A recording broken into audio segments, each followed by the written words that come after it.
Okay, so let's start.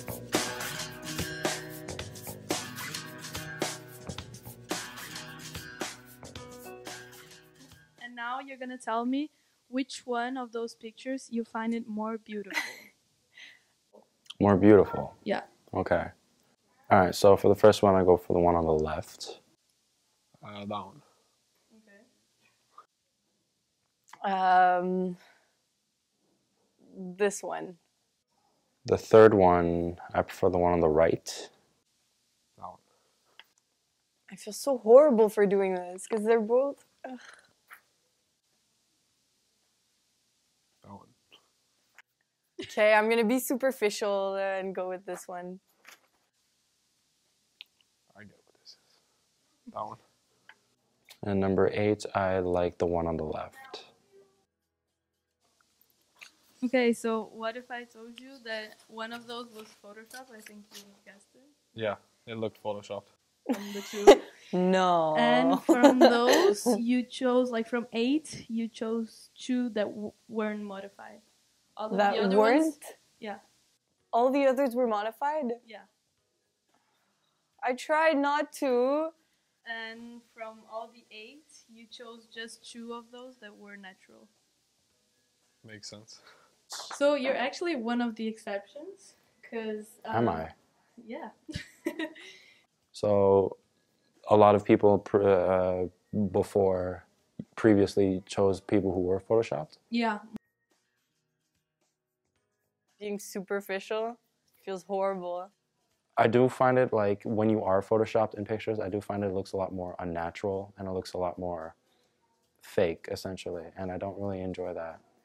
It makes me look a bit messed up in the head, but at the same time, like, it shows how we've been sort of like programmed in a way to define beauty as a certain like structure in a person, if you want. Yeah, no, come on, like for sure they're gonna look better than what you look normally when you've adjusted, you know. Oh, we're trying to recognize a certain aspect of beauty because we reflect it not only on ourselves but on an image. Like there's a certain symmetric that we're used to, and that's how we see others as beautiful. It's how we like the symmetry of faces. We're trying to see a certain image because if you see all of the images of all the modified images, they modified the same things. Like for the women. So if you look here, they slimmed her face, they raised her eyebrows, and they made her lips look more like round, like more in a certain... Oh, they slimmed her nose too. Like all the modified ones look the same, except with different faces. To be honest with you, I don't like how the only way that we need to achieve that is through a computer. It's not really a day that I want to live in.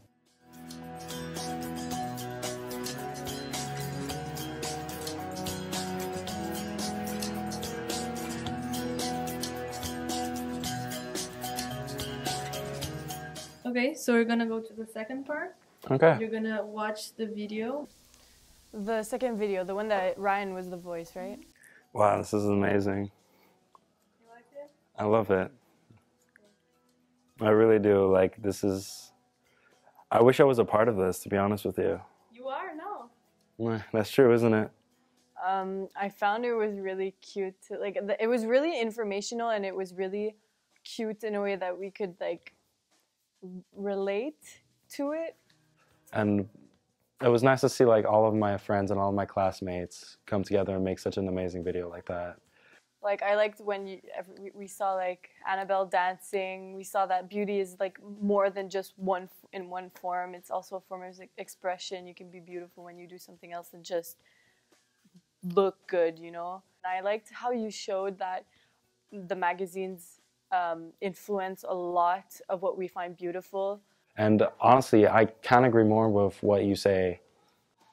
It is very much perpetuated by companies and by industries saying that you absolutely need to buy these products, or you need to be like these women or like these men even, in order for you to be beautiful. And it's sad that we live in a world like that today, and that we have to force ourselves to act beautiful by the definition of what society says. If the definition of beauty were to be rewritten to be happy and to confident feeling the way you are. It was a really good video, honestly. You should go into filmmaking. Seriously. So the third step, you'll be looking at some pictures that maybe at first you wouldn't find beautiful. You're gonna put some positive adjectives. We're gonna create our own definition of beauty. Yay! Okay, I'm so ready. Okay. So I'm just gonna say an adjective, like the first word that comes to mind. Trying to think of the word there. I wrote wise because obviously the man looks like he's been around for a long, long time, and I have a lot of respect for elders in general, and like my grandfather and my grandmother, I do consider as very wise people. So it's the first word that pops up in my head when I see this photo. So definitely what I found about this picture is this woman's smile. It's enlightening. It makes me feel like I want to laugh too there, and I don't know what she's laughing at, but it seems pretty hilarious if you ask me. And for this one, I think I'll put playful.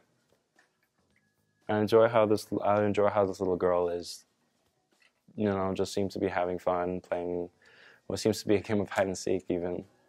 It's a game that requires a lot of imagination, and that's something that a lot of children have. I find that as we grow up, we lose a bit of imagination. Even though, like, the places that she's in seems a little run down and maybe even poverty-stricken, if I do say. But she's still, she's still a child at heart. So I'll put playful. Okay. Cozy. I chose this because she's obviously not showing her body for sexual reasons. It's more like she's comfortable with herself. Like she has a tea or coffee or whatever in her hands. So it shows that she's really comfortable with who she is. She's comfortable with her look. She's happy. And everything about this, I just want to be there with her. Not like maybe not naked because I'm not that comfortable, but like just be there with her in that moment because she seems so comfortable and just she's so pretty. And like that's what, like, when people sexualize human bodies, I think this is how we should portray human bodies, not in a sexualizing manner, more in a like being comfortable with yourself, being beautiful with who you are. Okay, well, I would say kind of the first word that comes to my mind is like the wisdom that animals have with their instincts. Like they don't have to think about what they need. They just do it. Oh my god, I love this. Okay. Expression. This is based on my own experience with dance. So you can see here that by the expression that he's putting through his dance moves, he wants to show himself. He wants to show how beautiful he is in a way. And for this one, it's hard to find a positive when you see all the negatives in it too, like war. However, I think what I get from this picture is optimism, because even though you can tell he's been through a lot, he still has the joy to keep playing.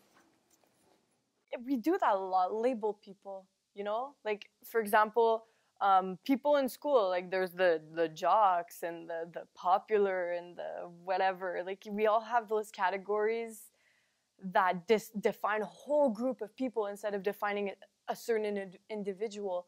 Like we hear the word homeless, all we hear is like, drugs and alcohol and poor, but those people are people. They had a life, they had a mom, they had experiences in their life, and just because of where they ended up, we're judging their whole past on just where they are right now. So I would say free-spirited, because I don't like saying anything negative about anybody until I get to know them. Well, so far, this experiment has been very interesting, to say the least, and I enjoy it. Looking through all these pictures, getting your own opinion about it. It definitely has been an eye-opener, and it's been educational for me. Learning more about what you see as beauty and what shouldn't exactly be seen as beauty, and how it could be interpreted so differently and so diversely? It made me open my eyes to how we, like, especially the part before, open my eyes to how we judge people based on appearances more than on who they are as people, you know? We still have this this idea of like what's good, what's bad, what's ugly, what's not, you know? I like the experiment because when you asked me to do it, I never thought it'd be this hard to pick a word that describes the picture, and not even like any word. It has to be a word that is something positive about it. But it kind of helped me realize that I need to look more on the positive side of life more than the negative. So yeah, I like the experiment.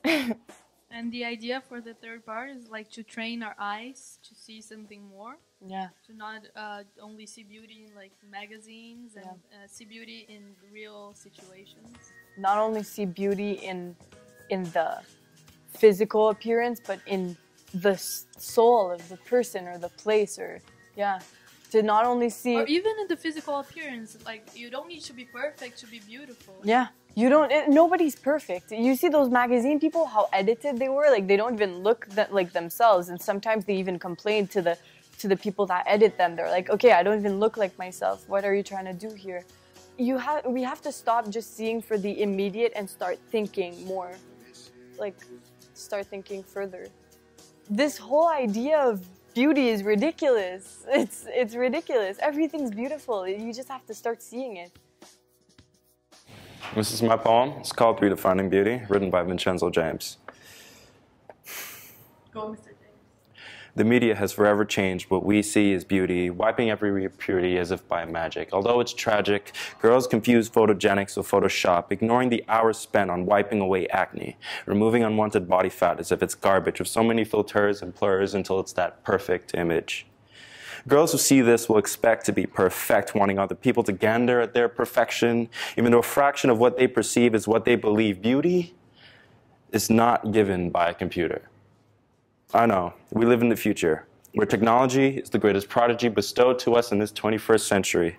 But what some people fail to comprehend is that some girls spend hours upon hours staring at a body they don't like being in. They stare at themselves feeling empty. Emptier than their stomachs are because they refuse to eat. Emptier than their hearts are because they believe nobody loves them. And emptier than their souls because for some people it's their only goal to bring people so low that it can only be matched by being 6 feet under. Beauty is not found in a pill. It cannot be carved away with scalpels, and it cannot be filled in with silicone. You do not find beauty in a clinic, nor in a toilet right after you've eaten. Over the years, beauty has morphed, changing and evolving like Play-Doh, setting standards higher than Neil Armstrong ever dared to touch. Said standards can only be clutched if the photo was retouched so much. Why did we go through such fuss? Our lust for perfection leaves us with a disconnection of people, putting us in sections, giving us the impression that injections are the only solution to getting an infection. Allow me to put you in the right direction. Beauty should not be dictated by the number of likes you have on Facebook. Because honestly, I'm partially shook that the philosophy of some girls is commonly bodily transformations are possibly the only solution to getting any harmony among company, as if beauty can be achieved with anything found inside a pharmacy. There isn't a doubt that beauty has changed over the years.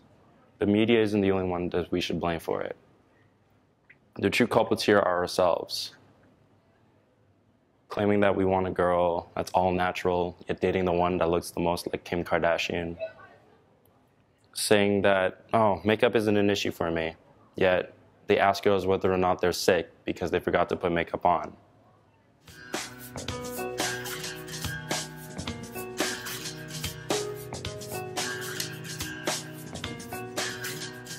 Hey guys, thank you for watching. This was the last video about beauty, and now I'm gonna start my second theme. Wait for it. It's about courage.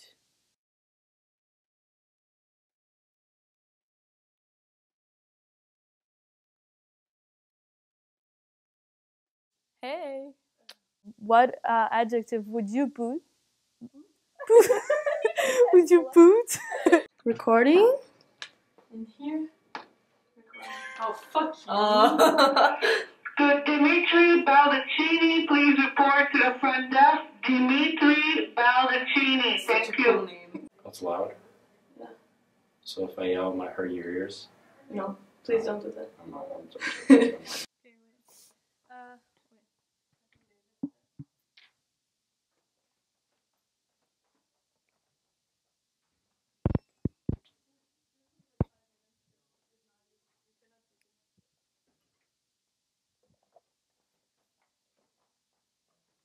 This is my project, guys. I'm so proud. Yo, you guys are, you know what? I could just walk out of here and you wouldn't have a video. So. Yeah. The end.